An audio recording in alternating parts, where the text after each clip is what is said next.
আসসালামু আলাইকুম। কেমন আছেন সবাই? আশা করি সবাই ভীষণ ভালো আছেন। আমিও আল্লাহর রহমতে আলহামদুলিল্লাহ খুব খুব বেশি ভালো আছি।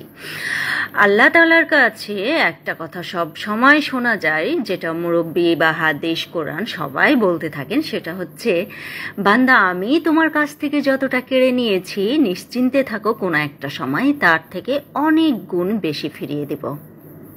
আমি এখন আমার জীবনের সাথে মেলাতে থাকি আসলে আমি কতটা হারিয়েছি আর কতটা ফিরে পেয়েছি। ছোট্ট একটা উদাহরণ দিয়ে বলে দেই।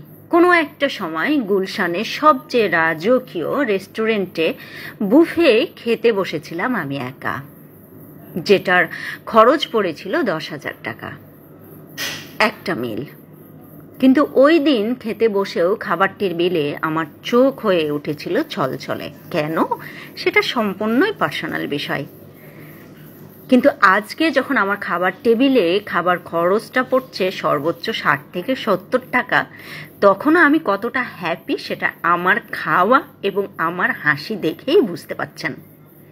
হয়তো অর্থ নয়, হয়তো বিলাসিতা নয়, তবে প্রাণ খুলে হাসিটা আল্লাহ আমাকে ফিরিয়ে দিয়েছেন অনেক গুণ বেশিতে।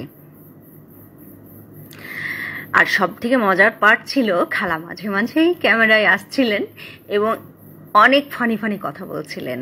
আমি যেহেতু একটা কর্মজীবী নারী, সেহেতু লাঞ্চটা কোনো এক কর্মজীবী ডাইনিংয়েই করতে হয়।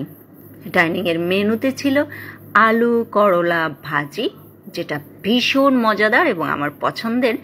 আর রেসিপি যেহেতু আমি মাঝে মাঝে খালাকে বলে দেই, তাই মজাটা দ্বিগুণ বেড়ে যায়। সাথে ছিল গরুর মাংস, যেটাও আমার খুব মজার। তবে হ্যাঁ, সবাইকে বলবো, জীবনে যে পর্যায়ে থাকেন ভালো থাকেন, সুস্থ থাকেন। কিছু হারিয়ে থাকলে অপেক্ষা করতে থাকেন, সেটা ফিরে পাবেন দ্বিগুণ হারে। আল্লাহ হাফেজ। আসসালামু আলাইকুম।